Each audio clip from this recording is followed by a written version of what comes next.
Perseguição acaba em troca de tiros e morte no centro de Lusiânia. E você vai ver ainda. Dezembro registra queda nas vendas no comércio. Enel tem a nota mais baixa na classificação dos serviços oferecidos aos clientes. Formosa se prepara para mais uma rodada do Campeonato Brasiliense. É agora, no Jornal Anhanguera, segunda edição.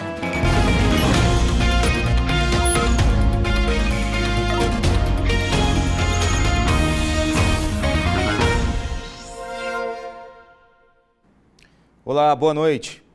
Moradores e comerciantes do centro de Lusiânia tomaram um susto hoje no começo da tarde. Um homem e um adolescente roubaram um carro. Durante a tentativa de fuga, eles perderam o controle da direção e acabaram invadindo um comércio.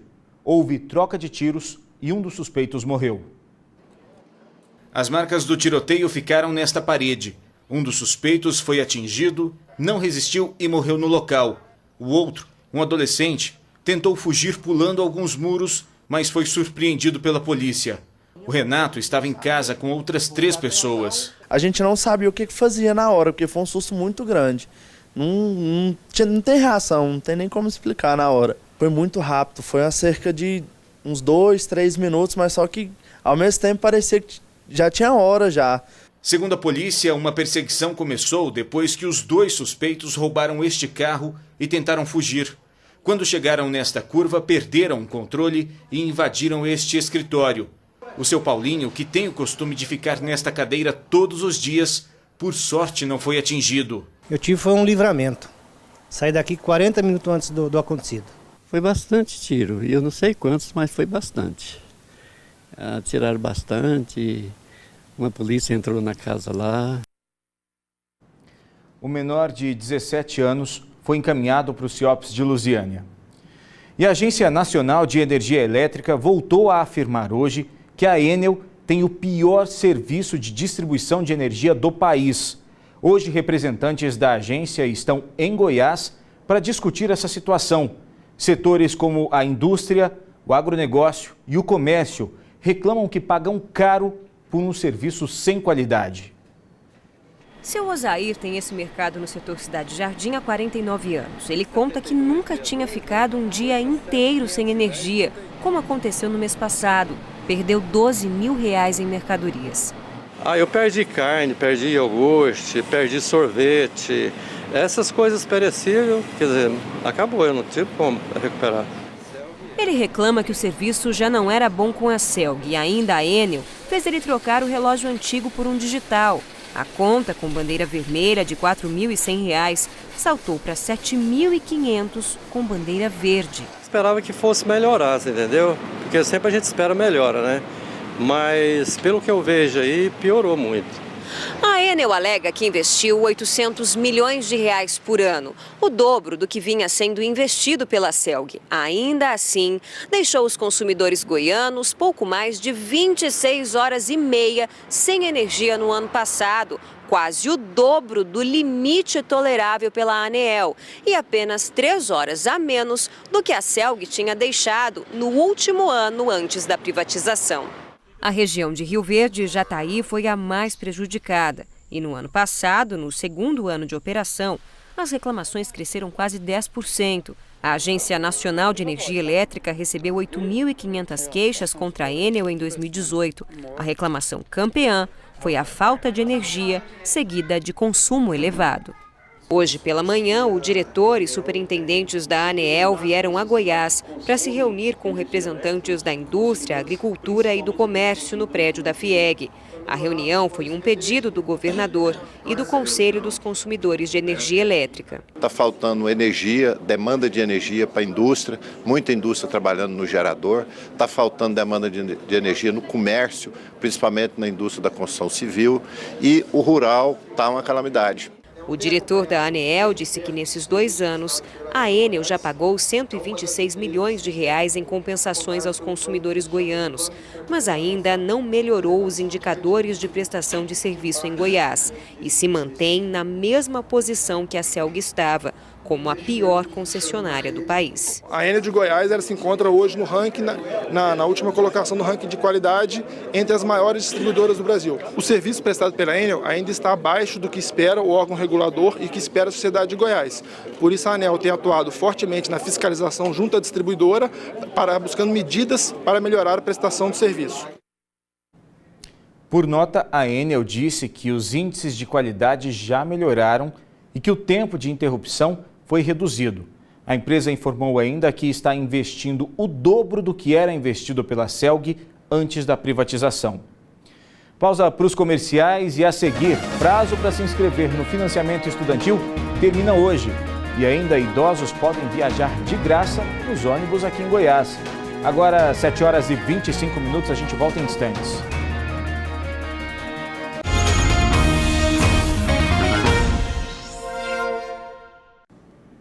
E quem ainda não se inscreveu no Fundo de Financiamento Estudantil, o FIES, tem até hoje, à meia-noite, horário de Brasília, para realizar o procedimento. E quem tem mais informações é o repórter Márcio Freire.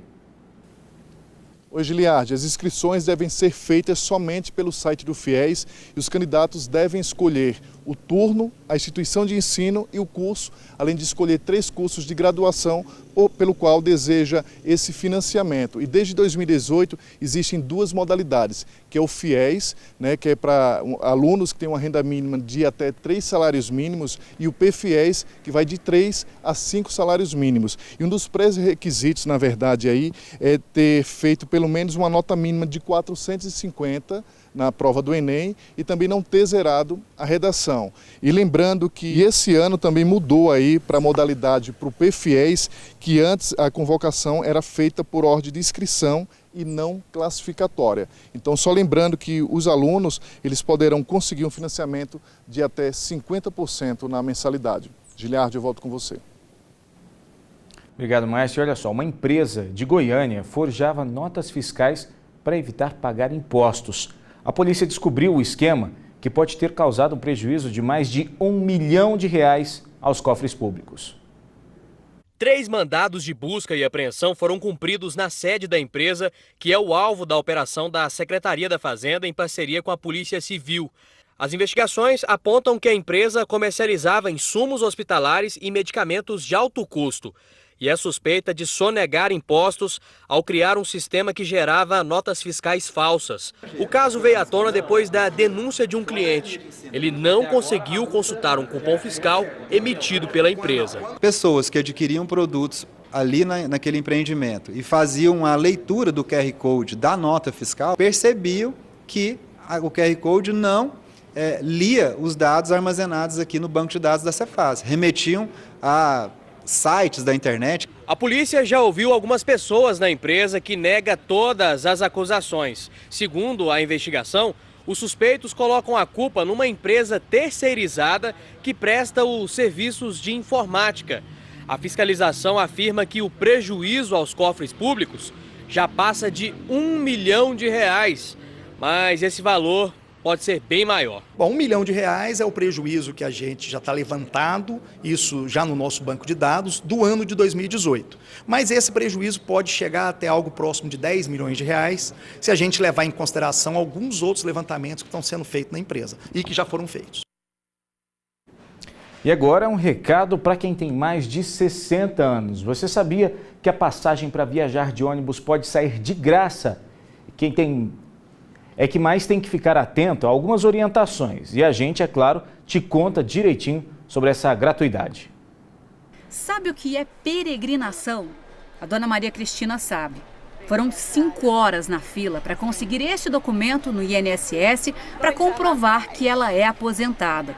E com esse papel na mão, ela estava na rodoviária já no 3º guichê. Não para hoje, nem para amanhã, a conversa deles é essa.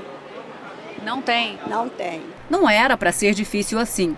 O Estatuto do Idoso estabelece que tem direito a viajar de graça quem tem mais de 60 anos e renda comprovada de até 2 salários mínimos. As empresas são obrigadas a oferecer 2 lugares para idosos no ônibus. Quando eles já estiverem preenchidos, o idoso que for embarcar tem direito a 50% de desconto na passagem. A dona Ana sabe disso. Não conseguiu a passagem de graça, mas comprou com desconto. 50%. Comprei ida e volta, né? Já para garantir, porque senão depois você não consegue nem assim. Mas a dona Maria Cristina não deu sorte. E olha que é caso de doença em família. Como é que fica, né? Tem mais de uma semana que eu estou tentando viajar e não consigo. É como se fosse uma corrida mesmo. Quem tenta a gratuidade está concorrendo com várias outras pessoas que têm o mesmo direito e vão viajar naquele mesmo trecho. Nessa corrida é muito importante saber que a venda das passagens começa 30 dias úteis antes da data da viagem. E que o direito à gratuidade não vale para todo tipo de ônibus, não. Só para os convencionais. Pontualmente você tem alguns problemas com determinadas empresas, mas em regra geral há concessão de 2 gratuidades dentro das viagens convencionais. O problema da dona Helena Maria foi com a bagagem, lá em Cascavel, no Paraná. Se sentiu até humilhada. Ele disse que eu estava com excesso de bagagem e ficou me humilhando na frente de todo mundo, que eu ia ter que pagar porque minha passagem era do idoso e era 100%, que então eu tinha que pagar o excesso de bagagem. Mas ele não cobrou de mais ninguém, só de mim. São 30 quilos de franquia gratuita no bagageiro e 5 quilos no porta-embrulho. Isso é direito de todos os passageiros, inclusive os idosos, os jovens e as pessoas com deficiência. Em caso de não ter mais vaga, toda empresa é obrigada a oferecer uma declaração para o consumidor, que pode também acionar a fiscalização da Agência Nacional de Transportes Terrestres, a ANTT, pelo telefone 166. Direito é direito, né, dona Helena? Não é o dinheiro, mas é isenção, né, de impostos e tudo mais. Então ninguém tá pedindo nada de graça, não. Entendeu? Então a gente tem que ser mais respeitada. E se é direito, tem que correr atrás. Em instantes, venda no comércio tem queda em dezembro. E ainda, o Formosa se prepara para mais um jogo do Campeonato Candango. Agora são 7h33, a gente volta já.